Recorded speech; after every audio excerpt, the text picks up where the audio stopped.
मेंढर के ही रहने वाले थे और एक बहुत बड़ा तरक्की का मकाम उन्होंने हासिल किया है। वो एक्शन बने हैं, उनके लिए तालियों से एक बार उनका स्वागत किया जाए ताकि हमारा जो भाईचारा है यहाँ कायम रहे। एक्शन साहब, आप जिस मुकाम पर गए हैं जम्मू के अंदर, इससे ज़्यादा कठिनाई है वहाँ से। आपने जैसे मेंढर के अंदर लोगों का काम किया है, सबको करते हैं। जिस मुकाम पर आप गए हैं, आप वहाँ भी एक अच्छा काम करेंगे, एक अच्छा अपना जड़ी छवि छोड़ करके जम्मू में आएंगे, ताकि हम जाएं जम्मू में तो कोई कहे भाई मेंढर के एक्शन साहब थे, उन्होंने ये काम किया है। इसी पर एक बार फिर तालियों से स्वागत करें। रही बात डिवीज़न बनने की, हम जावेद अहमद राणा साहब का ये भी धन्यवाद करते हैं कि यहाँ डिवीज़न बना है, इस सरकार के अंदर डिवीज़न बना है, हम उनका धन्यवाद करते हैं।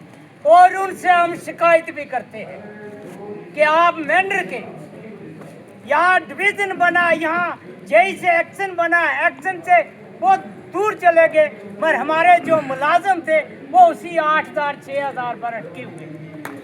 दुख से कहना पड़ता है, मैं लेफ्टिनेंट गवर्नर साहब से ये कहना चाहता हूँ, मैं जम्मू कश्मीर सरकार से कहना चाहता हूँ, ये हमारे जनाब नज़ीर साहब बैठे हैं, ये मेंढर के रहने वाले हैं, हमारा और इनका अपना भाईचारा है, पर दुख से कहना पड़ता है इस सैलाब के अंदर, इस बारिश के अंदर, इस गर्मी के अंदर अपना घर दर छोड़ करके ये लोग दिन रात पाइपों के साथ जुड़े हुए हैं और इन्होंने किसी को पानी की कमी नहीं आने दी है।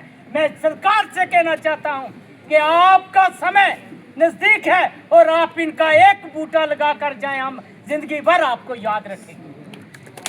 यहाँ के अमर साहब को, मैं डॉक्टर फारूक अब्दुल्ला साहब को, जो बहुत अच्छे तरीके से मेंढर आवाम को जानते हैं, मैं उनसे गुजारिश करूंगा कि हमारे जो मेंढर के या पूरी डिस्ट्रिक्ट के या जम्मू कश्मीर के अंदर सबसे ज़्यादा काम जो है पीएचई का है।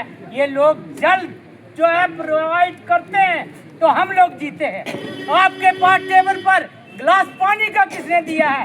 इन लोगों ने दिया है, आप पी करके जीते हो। और अफसोस से कहना पड़ रहा है कि पिछले कई दिनों से भूख हड़ताल हुई, इन्होंने अपना घर द्वार छोड़ा, पर अफसोस से कहना पड़ रहा है इनका मसला हल नहीं हुआ है।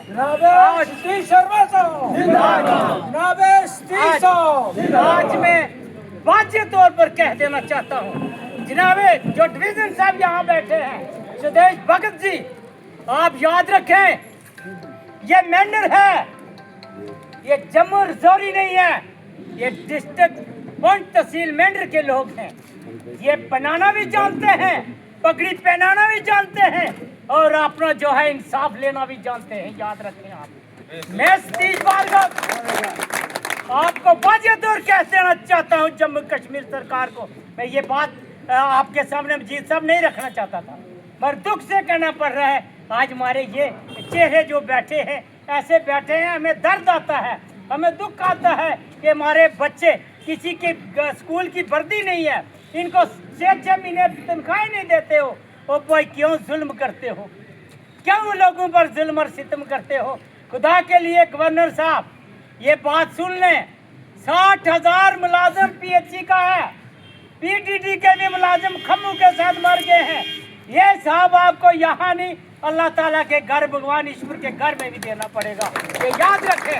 उसके घर में ढेर है, अधेर नहीं।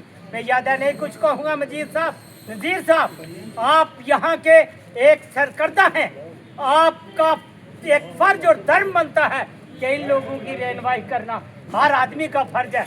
अगर इनका मसला नहीं हल हुआ, मैं इस बड़ी महफिल में कहता हूँ, जैसे आपकी बड़ी महफिल में ये कहा जाता है उसकी बात मानी जाती है, इनका मसला नहीं हल हुआ, हम खुद भूख हड़ताल पर बैठेंगे, इनके साथ बैठेंगे, मैं देखूंगा पानी कहाँ से आप। मैं एक बार फिर कहूँगा आपसे जनाब नज़ीर साहब, मैं जनाब जावेद अहमद राणा साहब, आज सतीश वाज़ेह तौर पर आपका कहना चाहता है कि इनके मसले हल करें, खुदा के लिए मसला हल करें। मैं ज़्यादा कुछ नहीं कहूँगा। आज खुशी का मकाम भी है, आपके चेहरे देख करके मुझे दुख भी लगा है। मैं ज़्यादा नहीं कुछ करूँगा, जब भी आपको ज़रूरत है मैं इधर बैठा हूँ और मैं एक छोटा सा तिनका हूँ, और समुद्र में कोई जा रहा था ना, उसको एक तिनका मिला ना, उसके सहारे से समुद्र पार कर गया था। मैं तो खैर इंसान हूँ। अल्लाह ताला आपकी ज़िंदगी बख्शे, हमारी बख्शे, ये जो बैठे हैं इनकी बख्शे। जो जावेद राणा साहब जिस मकाम पर बैठे हैं उनको तरक्की और बख्शे और आपका काम हो। मैं ज़्यादा नहीं कुछ कहूँगा, इस तपती गर्मी में आप बैठे हैं। मैं जो भगत साहब आए हैं स्वदेशी, उनसे मैं वाजिया तौर पर कहूँगा कि यहाँ मेंढर की धरती है, स्कीमों को देखना है, मजीद साहब से पूछना है क्या प्रॉब्लम है, सब इनकी हल करनी है। हर महीने में इनकी तनख्वाह तो निकाल दो भाई, वो 8,000 तो खुदा के लिए निकालो। कोई ये भीख नहीं मांग रहे हैं, कोई ऐसे आपसे चादर नहीं मांग रहे हैं या मजदूरी करते हैं, इनको अपना हक दो। जय हिंद, जय भारत, भारत माता की जय। जय